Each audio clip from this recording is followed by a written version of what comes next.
ಇದೆಲ್ಲ ಕಸ್ಟಮ್ಸ್ ಹೋಗಿಯೇ ಬರೋದು. ಈವನ್ ಇದು ಒಳಗಡೆ ಮೈಕ್ರೋ ಚಿಪ್ಸ್ ಇರ್ತದೆ. ಈ ಚಿಪ್ ಇರೋದಕ್ಕಿಂತ ಈ ವೆಹಿಕಲ್ ಈ ಕಂಟೈನರ್ ಯಾರ್ಡಲ್ಲಿ ಎಲ್ಲಿ ಇದ್ರೂ ನೀವು ಟ್ರ್ಯಾಕ್ ಮಾಡ್ಬೋದು. ಇದು ಒಳಗಡೆ ಚಿಪ್ ಇದು ಎಲ್ಲಿ ಇದೆ ಯಾವ ಕಡೆ ಇದೆ ಎಲ್ಲ ನೀವು ಚಿಪ್ ಮಾಡ್ಬೋದು. ಇದು ಒನ್ಸ್ ಅಲ್ಲಿ ಹಾಕಿದ್ರ ಮೇಲೆ ಮಿಡಿಲಲ್ಲಿ ಯಾರು ಓಪನ್ ಮಾಡೋಂಗಿಲ್ಲ. ಆ ಥರ ಓಪನ್ ಮಾಡಬೇಕಂದ್ರೆ ಕಸ್ಟಮ್ಸ್ ಅವರೇ ಓಪನ್ ಮಾಡಬೇಕು. Guys, welcome to my channel Shanos vlog. So ಇವತ್ತಿನ ಟಾಪಿಕ್ ಏನು ಅಂದರೆ, ಇವತ್ತು ನಾವು ಇಂಟರ್ನ್ಶಿಪ್ ಹೋಗ್ತಾ ಇದ್ದೀವಿ. ಅಲ್ಲಿ ಯಾವ ರೀತಿ ನಮಗೆ ಎಕ್ಸ್ಪೀರಿಯನ್ಸ್ ಆಗುತ್ತೆ ನಾನು ನಿಮ್ಮ ಜೊತೆನೂ ಶೇರ್ ಮಾಡ್ತೀನಿ. So stay tune till end. ಅದೇ ಇಂಟರ್ನ್ಶಿಪ್ ಜಾಗ ನೋಡಿ, ಒಳಗಡೆ ಹೋಗ್ತಾ ಇದ್ದೀವಿ.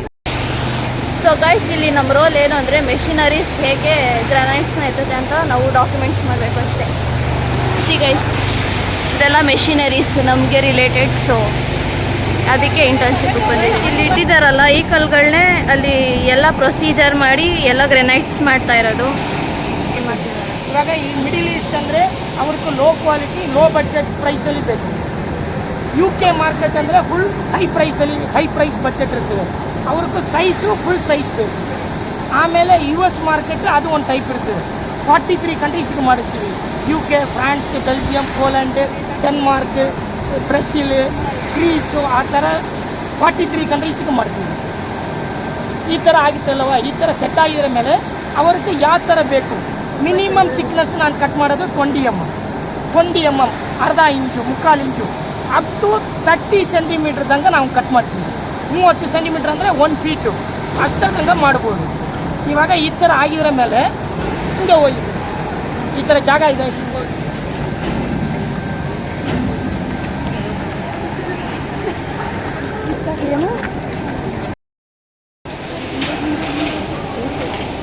ಇವಾಗ ಆ ಥರ ಟ್ರಾಲಿ ಸೆಟ್ ಆಗುತ್ತೆ ಅಲ್ಲವಾ, ಆಮೇಲೆ ಈ ಕನ್ವೇಯರಿಂದ ಈ ಕಡೆ ಬಂದು ಡೈರೆಕ್ಟ್ ಇಲ್ಲಿ ಒಳಗಡೆ ಹೋಗುತ್ತದೆ. ಇಲ್ಲಿ ಒಳಗಡೆ ಹೋಗಿದ್ರ ಮೇಲೆ ಇಲ್ಲಿ ಒಳ್ಳೆ ಇನ್ನರ್ ಇದೆ ಅಲ್ಲವಾ, ಇದು ಸ್ಟೀಲ್ ಬ್ಲೇಡ್ಸ್. ಇದು ನಾವು ಇಟಾಲಿಯಿಂದ ಇಂಪೋರ್ಟ್ ಮಾಡ್ತೀವಿ. ಇದು 1 blade clockwise anticlockwise 2 times cut ಮಾಡ್ಬೋದು. ಆಮೇಲೆ ಅದು ಸ್ಕ್ರಾಪ್ ಆಗುತ್ತದೆ. ಇಲ್ಲಿ ನೋಡಿದರೆ ಗೊತ್ತಾಗುತ್ತಲ್ಲ, ಒಂದು ಸೈಡ್ ಕನ್ಸ್ಯೂಮ್ ಆಗಿದೆ, ಈ ಕಡೆ ಆಗಿಲ್ಲ. Clockwise anticlockwise 2 time ಮಾಡ್ಬೋದು. ಅದೇ ಡಿಪೆಂಡ್ ಅಪಾನ್ ಹೈಟ್ ಮೇಲೆ. ಇವಾಗ 2 ಮೀಟ್ರ್ ಕಟ್ ಮಾಡಿದ್ರೆ ಅಂದರೆ ಇದು 2 ಸಾಯಿಂಗ್ ಬರ್ತದೆ. ಸಪೋಸ್ ಹೈಟ್ ಸ್ವಲ್ಪ ಕಡಿಮೆ ಆಗಿದರೆ ಅದನ್ನು 3 ಟೈಮ್ ಯೂಸ್ ಮಾಡ್ಬೋದು. ಬಟ್ ಇದು high density blade, normal local ನಿಮಗೆ ಮೆಟಲ್ ಥರ ಇರಲ್ಲ. ಯಾಕಂದರೆ ಇದು ಕಲ್ಲನ್ನ ಕ್ಲಾಕ್ ವೈಸ್ ಹಿಂಗೆ ಕಟ್ಟಾಗೋದು. ಆವಾಗ ಅದು ಬ್ಲೇಡ್ ಏನಾದರೂ ಕಟ್ಟಾಗಿದೆ, ಅದು ಬ್ರೋಕನ್ ಆಗಿಬಿಟ್ರೆ ಆ ಸ್ಲ್ಯಾಬ್ ವೇಸ್ಟ್ ಆಗಿಬಿಡ್ತದೆ. ನಿಮ್ಗೆ 2 ಮೀಟರ್ ಕಟ್ ಮಾಡೋಕ್ಕೆ ಅಪ್ ಟು 2 ಮೀಟ್ರಿಂದ ಕೆಳಗಡೆ ಇದ್ದಂಗೆ ಬರೋದಕ್ಕೂ 4 ಡೇಸ್ ತಗೊಳ್ತದೆ. ಪರ್ ಅವರ್ಗೆ 7 to 8 mm ಡೌನ್ ಆಗುತ್ತದೆ. ಇವಾಗ ಅದು ರನ್ನಿಂಗ್ ಮಾಡೋಣ. ಇದು ನಿಮ್ಮದು 110 HP ಮೋಟ್ರು. ಬಟ್ ಇದೆಲ್ಲ ಆಟೋಮೆಟಿಕ್. ನೀವು ಒಂದು ಸಾರಿ ಫೀಡ್ ಮಾಡಿದರೆ ಅದು ಓಡ್ತಾ ಇರ್ತದೆ. ನೀವು ಜಸ್ಟ್ ಫಾಲೋ ಮಾತ್ರ ಮಾಡಬೇಕು. ಸೊ ಗೈಸ್, ಇವಾಗ ಆನ್ ಮಾಡ್ತಾರಂತೆ. Cutting tool. ಇವಾಗ blade clockwise forward backward move ಆಗ್ತಾ ಇರ್ತದಲ್ವಾ, ಇದು ಆ ಕೂಲೆಂಟ್ ಜೊತೆಗೆ ಇದು ಮಿಕ್ಸ್ ಆಗುತ್ತದೆ. ಇದು ಆ್ಯಕ್ಚುಲಿ ಸ್ಟೀಲ್ ಗ್ರಿಡ್ ಅಂತ.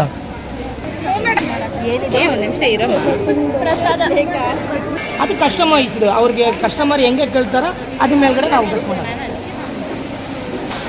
ಈ ಮಿಷಿನರಿ ಎಲ್ಲ ಇಟಾಲಿಯನ್ ಮಿಷಿನರೀಸ್. ಇಟಾಲಿಯಿಂದ ಎಕ್ಸ್ಪೋರ್ಟ್ ಮಾಡಿರೋದಾ? ಇಟಾಲಿಯಿಂದ ಇಂಪೋರ್ಟ್ ಮಾಡಿರೋದು. ಇಂಪೋರ್ಟ್ ಮಾಡಿರೋದು.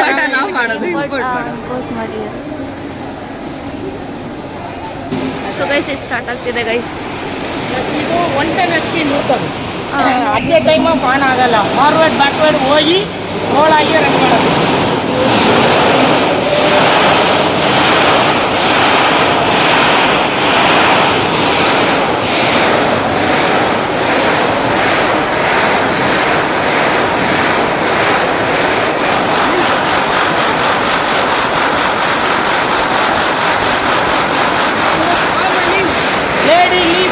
ಏನೇನು ಬೇಕೋ ಇಟ್ಟಿರ್ತಾರೆ.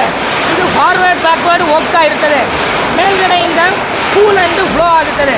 ಆ ಕೂಲೆಂಟ್ ಜೊತೆಗೆ ಈ ಕಟಿಂಗ್ ಟೂಲ್ ಮಿಕ್ಸ್ ಆಗಿ ಕಟ್ ಆಗ್ತಾ ಇರ್ತದೆ. ಒಂದು ಪರ್ಟಿಕ್ಯುಲರ್ ಟೈಮ್ ಆಗಿದ್ರೆ ಮೇಲೆ ಆ ಕಟಿಂಗ್ ಟೂಲ್ ಪೌಡರ್ ಆಗಿದರೆ ಆಟೋಮೆಟಿಕ್ ಔಟ್ಲೆಟ್ ಆಗುತ್ತದೆ ಮತ್ತು ಹೊಸ ಇನ್ನಾಗ್ತದೆ.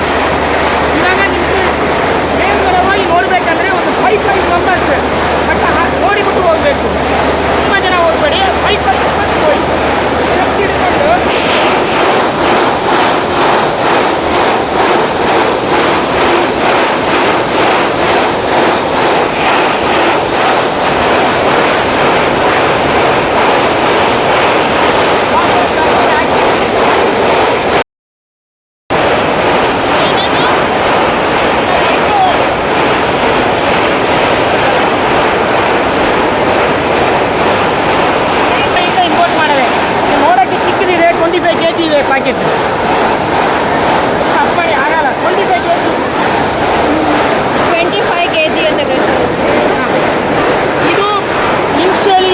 0.3 mm ನಾರ್ಮಲಿ ಇರ್ತದೆ. ಅದು 0.05 mm ಆಗಿದ್ರೆ ಮೇಲೆ ಆಟೋಮೆಟಿಕ್ ಅದು ವೇಸ್ಟ್ ಆಗುತ್ತದೆ. ಮತ್ತು ಅದು ರೀಸೈಕ್ಲಿಂಗಲ್ಲಿ ಹೊಸದು ಇನ್ನಾಗ್ತದೆ. ಪರ್ ಅವರ್ಗೆ ಇಷ್ಟೇ kg ಇದು ಬಿಡಬೇಕಂದ್ರೆ ಇವರು ಆಪ್ರೇಟರ್ ನೋಡಿಬಿಟ್ಟು ಪ್ಯಾರಾಮೀಟ್ರ್ ಫೀಡ್ ಮಾಡಿರ್ತಾರೆ. ಪರ್ ಅವರ್ಗೆ ಇಷ್ಟೇ kg ಹಾಕಬೇಕು ಅಂತ. ಇವಾಗ 2 ಮೀಟ್ರ್ ಹೈಟು ಒಂದು 150 ಸ್ಲಾಬ್ ಬರ್ತದೆ ಅಂದರೆ ಇದು ಆಲ್ಮೋಸ್ಟ್ ஒரு 1200 kg ಕನ್ಸ್ಯೂಮ್ ಆಗುತ್ತದೆ ಒಂದು ಸಾಯಿಲ್.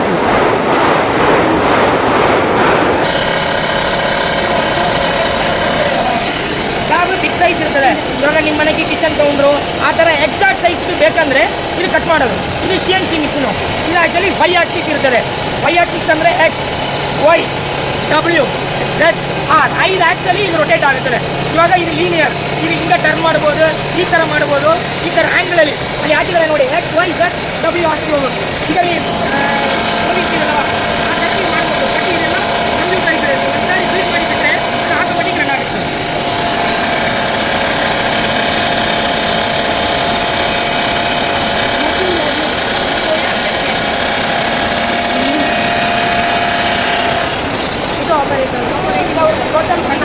ಇದರಲ್ಲಿ ಇಷ್ಟು ಆಪ್ಷನ್ ಇರ್ತದೆ. ಮೇನ್ ಅಂತ ಹೋಲಿದ್ರೆ works, single cut, multiple cut, orthogonal cut, milling, polygons, arc circle. ಇದು ಪ್ರೊಫೈಲ್ಸ್ ಆ್ಯಂಡ್ ಶೇಪ್ಸ್ ಅಂದರೆ ನೀವು ಯಾವ ಥರ ಮಾಡಬೇಕು ಆ ಥರ ಮಾಡಿ, ನೀವು ಹೆಂಗೆ ಫೀಡ್ ಮಾಡ್ತೀರೋ ಆ ಥರ ಮಾಡ್ಬೋದು. ಒನ್ಸ್ ಫೀಡ್ ಮಾಡಿ ನೀವು ಪೆನ್ಡ್ರೈವಲ್ಲಿ ಕಾಪಿ ಮಾಡಿ ಇನ್ಸ್ಟಾಲೇಷನ್ ಮಾಡಿ ಜಾಬ್ ಸೆಲೆಕ್ಟ್ ಮಾಡಿದರೆ ಅದು ಓಡ್ತಾ ಇರ್ತದೆ. ಬಟ್ ಇದು ನಾವು ಒಂದು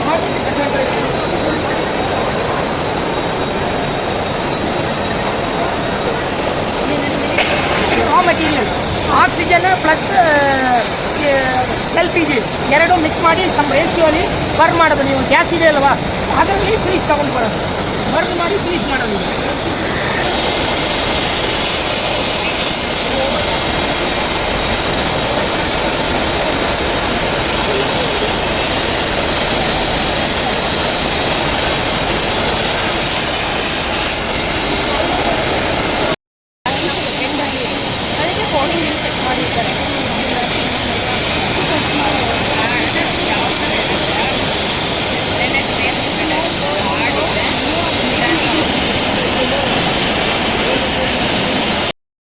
ಮಾಡೋಕ್ಕೆ ಇದು ನಾವು ಯೂಸ್ ಮಾಡೋದು ಪಿಕ್ ಆ್ಯಂಡ್ ಪ್ಲೇಸ್ ರೋಬೋಟ್ ಅಂತ ಹೇಳ್ತೀವಿ. ಇವಾಗ ಇನ್ಸ್ಟ್ರಕ್ಷನ್ ನೀವು ಹೆಂಗೆ ಕೊಡ್ತೀರೋ ಆ ಥರ ಇದಾಗುತ್ತದೆ.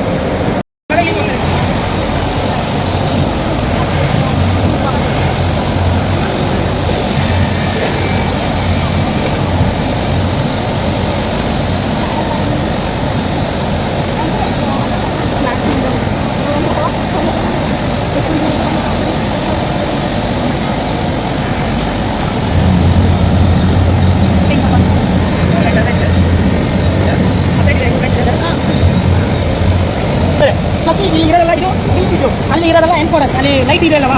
ಇವಾಗ ಇದು ಸ್ಲ್ಯಾಬ್ ಮೂವ್ ಆಗುತ್ತೆ ಟೈಮು. ಇವಾಗ ಮೇಲ್ಗಡೆ ಒಂದು ಗ್ರೀನ್ ಲೈಟ್ ಇದೆ ಅಲ್ವಾ, ಅದು ಕೆಳಗಡೆ ಆರೆಂಜ್ ಬರ್ತದೆ. ಆರೆಂಜ್ ಬಂದರೆ ಇದು ಸ್ಕ್ಯಾನ್ ಆಗುತ್ತದೆ. ಸ್ಕ್ಯಾನ್ ಇದು ಎಷ್ಟು ಸ್ಕ್ಯಾನ್ ಆಗುತ್ತದೋ ಆ ಬೀಮ್ ಅಷ್ಟೇ ಮೂವ್ ಆಗುತ್ತದೆ. ಅಲ್ಲಿ ಲೈಟಿಂಗ್ಸ್ ಅದೆಲ್ಲ ಪ್ರಾಕ್ಸಿಮಿಟಿ ಸೆನ್ಸಾರ್ಸ್. ಇಲ್ಲಿ ಇರೋದು ಎನ್ಕೋಡಸ್. ಆ ಒಂದು ಬ್ಲಾಕ್ ರೋಲರ್ ಟೈಪ್ ಇದೆಯಲ್ಲವಾ, ಇಲ್ಲಿ ಎನ್ಕೋಡರ್, ಅದು ಸೆನ್ಸಾರ್ಸ್, ಇದೆಲ್ಲ ಲಿಮಿಟ್ ಸ್ವಿಚಸ್. ಇವಾಗ ಅದು ಪರ್ಟಿಕ್ಯುಲರ್ ಒಂದು ಸ್ಲ್ಯಾಬ್ ಟು ಅನದರ್ ಸ್ಲ್ಯಾಬ್ ಇಷ್ಟ ಡಿಸ್ಟೆನ್ಸ್ ಅಂತ ಅಲ್ಲಿ ಫೀಡ್ ಮಾಡಿರ್ತಾರೆ. ಆ ಡಿಸ್ಟೆನ್ಸ್ ಬಂದ ಮೇಲೆ ಇದು ಆಟೋಮೆಟಿಕ್ ಮತ್ತೆ ಇನ್ನಾಗುತ್ತದೆ. ಇವಾಗ ನೋಡ್ಕೊಳ್ಳಿ ಇನ್ನೂ ಆಗುತ್ತದೆ. ಇದು ಕನ್ವೇಯರ್, ಬೆಲ್ಟ್ ಕನ್ವೇಯರ್. ಇದು ಅಲ್ಲಿ ಎಷ್ಟು ಸ್ಪೀಡ್ ಪರ್ ಮಿನಿಟ್ಗೆ ಎಷ್ಟು ಸೆಕೆಂಡ್ಸ್ ಅಂತ ಇರ್ತಾರೆ ಅದು ರೊಟೇಟ್ ಆಗ್ತಾ ಇರ್ತದೆ. ಒಂದು slab to another slab usually ಒಂದು 40 ಸೆಂಟಿಮೀಟರ್ ಗ್ಯಾಪ್ ಇಟ್ಟಿರ್ತಾರೆ. ಅದು ಹೋಗಿರೋ ಮೇಲೆ ಮತ್ತೆ ಹಾಗೆ ಇನ್ನೊಂದು ಸ್ಲ್ಯಾಬ್ ಮೂವ್ ಆಗುತ್ತದೆ. ಅದು ಕಂಟಿನ್ಯೂಸ್ ಆಗ್ತಾ ಇರ್ತದೆ.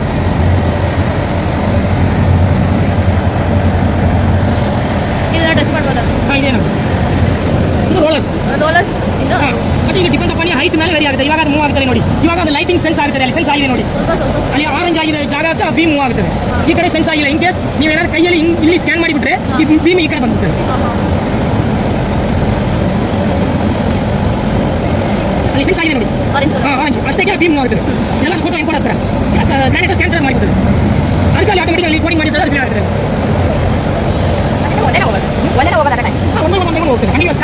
ಕನ್ನೆಯಲ್ಲಿ ಒಂದು ಹೋಗ್ತಾರೆ. ಮತ್ತೆ ಇವಾಗ ಇದು ಅಲ್ಲಿ ಪಾಸ್ ಆಗಿರೋ ಇಲ್ಲಿ ಮತ್ತೆ ಅಲ್ಲಿ ನೀವು ಸ್ಪೀಡ್ ಮೇಲೆ ಮಾತಾಡಿ. ಇವಾಗ ಇಲ್ಲಿ ಆಗ್ತಾ ಇರೋದು ಪಾಲಿಶಿಂಗ್. ಇವಾಗ ಹೋಗ್ತಾ ಇರೋ ಟೈಮಲ್ಲಿ ರಫ್ ಇದೆ, ಔಟ್ಪುಟ್ ನಿಮಗೆ ಈಗ ಕ್ಲಾಸಿಗೆ ಬರ್ತದೆ. ಇವಾಗ ಇಲ್ಲಿ ಕಾಣ್ತಾ ಇರೋ ರಫ್ನೆಸ್ ಇದೆಯಲ್ಲ, ಔಟ್ಪುಟ್ ನೋಡಿ ಕ್ಲಾಸಿಗೆ ಸೈನಿಂಗ್ ಬರ್ತದೆ.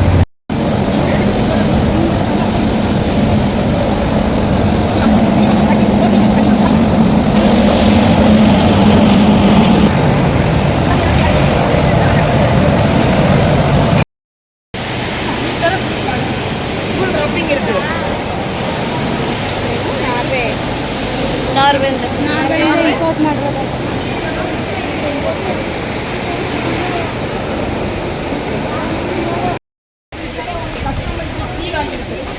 ಇದೆಲ್ಲ ಕಸ್ಟಮ್ಸ್ ಹೋಗಿಯೇ ಬರೋದು. ಈವನ್ ಇದು ಒಳಗಡೆ ಮೈಕ್ರೋ ಚಿಪ್ಸ್ ಇರ್ತದೆ. ಈ ಚಿಪ್ ಇರೋದಕ್ಕಿಂತ ಈ ವೆಹಿಕಲ್, ಈ ಕಂಟೈನರ್ ಲ್ಯಾಂಡಲ್ಲಿ ಎಲ್ಲಿ ಇದ್ರೂ ನೀವು ಟ್ರ್ಯಾಕ್ ಮಾಡ್ಬೋದು. ಇದು ಒಳಗಡೆ ಚಿಪ್ ಇದು ಎಲ್ಲಿ ಇದೆ, ಯಾವ ಕಡೆ ಇದೆ ಎಲ್ಲ ನೀವು ಚಿಪ್ ಮಾಡ್ಬೋದು. ಇದು ಒನ್ಸ್ ಅಲ್ಲಿ ಹಾಕಿದ್ರ ಮೇಲೆ ಮಿಡಿಲಲ್ಲಿ ಯಾರು ಓಪನ್ ಮಾಡೋಂಗಿಲ್ಲ. ಆ ಥರ ಓಪನ್ ಮಾಡಬೇಕಂದ್ರೆ ಕಸ್ಟಮ್ಸ್ ಅವರೇ ಓಪನ್ ಮಾಡಬೇಕು. ಇದು US ಇಂದ ಬಂದಿರೋ ಕಂಟೈನರ್. US ಇಂದ ಬಂದಿರೋ ಕಂಟೈನರ್ ಅಂತ ಗೈಸಿರೋ. ನಾವು ಅಲ್ಲಿ ಕಟ್ ಮಾಡಿದರೆ ನಿಮಗೆ ಪ್ರಾಸೆಸಿಂಗ್ ಕಾಸ್ಟ್ ಜಾಸ್ತಿ ಆಗುತ್ತದೆ. ಯಾಕಂದರೆ ಅದಕ್ಕೆ ಯೂಸ್ ಮಾಡೋ ಬ್ಲೇಡು, ಸ್ಟೀಲ್ ಗ್ರಿಟ್ಟು ಅದೆಲ್ಲ ಕಾಸ್ಟ್ ವೈಸ್ 1:3 ಆಗುತ್ತದೆ. ಅದಕ್ಕೆ ಇವನ್ ಸ್ಮಾಲ್ ಬ್ಲಾಕೆಲ್ಲ ಇಲ್ಲಿಗೆ ಕಟ್ ಮಾಡಿರ್ತೀವಿ. ಅದು ಸ್ಲ್ಯಾಬ್ ಯೂನಿಟ್. ಸ್ಲ್ಯಾಬ್ ಅಂದರೆ 20 mm ಬಿಗ್ ಸೈಜ್ ಸ್ಲ್ಯಾಬು. ಇದು ಆ್ಯಕ್ಚುಲಿ ಮಾನ್ಯುಮೆಂಟ್ ಅಂದರೆ ನಿಮ್ಗೆ ಗೊತ್ತಿದೆ ಅಲ್ಲವಾ, ಸಿಮೆಟ್ರಿ ವರ್ಕ್ಸು, ಸಮಾಧಿ ಹೇಳೋದು ಇಲ್ಲಿ ಮಾಡೋದು. ಮತ್ತು ಇದನ್ನು ಎಕ್ಸ್ಪೋರ್ಟೇ ಆಗುತ್ತೆ. 10 ಸೆಂಟಿಮೀಟರ್ ಅಂದರೆ ಅಲ್ಲಿ ಇದೆ, ಇಲ್ಲಿ ಮೇಲ್ಗಡೆ ಇದೆ ಅಲ್ವಾ, ಅಷ್ಟು ತಿಕ್ನೆಸ್ ಅಲ್ಲಿ ಪಾಲಿಶ್ ಮಾಡೋಕ್ಕಾಗುತ್ತದೆ. ಮೋರ್ ದೆನ್ 10 ಸೆಂಟಿಮೀಟರ್ ಇರೋದು ಆ ಮಿಷಿನಲ್ಲಿ ಮಾಡೋಕ್ಕಾಗಲ್ಲ.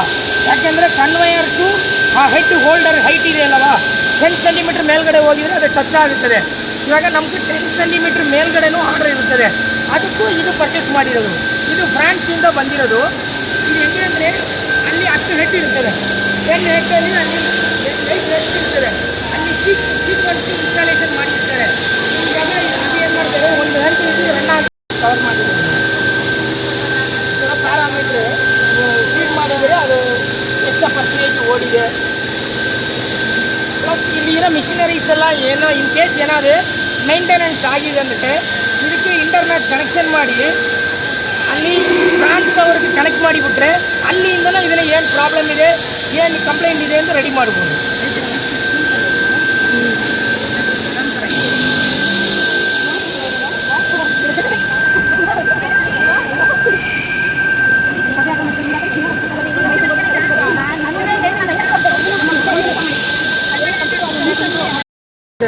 ಬಂದ್ಬಿಟ್ಟು ಇಲ್ಲಿ ಸ್ಟೋರೇಜ್ ಆಗಿ ಅಲ್ಲಿ ಇರೋ ಮಾಯಿಶ್ಚರ್ ಇದೆಲ್ಲ ರೀಸೈಕಲ್ ಆಗಿ ಡಸ್ಟ್ ಔಟ್ಸೈಡ್ ಹೋಗ್ತದೆ. ಮತ್ತು ಫ್ರೆಶ್ ವಾಟರ್ ಮತ್ತು ಇನ್ನೊಂದು ಎಲ್ಲ ವಾಟರ್ ರೀಸೈಕ್ಲಿಂಗ್ ಆಗುತ್ತೆ. ರೀಸೈಕ್ಲಿಂಗ್ ವಾಟರ್ ಇದು ರೀಸೈಕ್ಲಿಂಗ್ ಪ್ಲಾಂಟ್.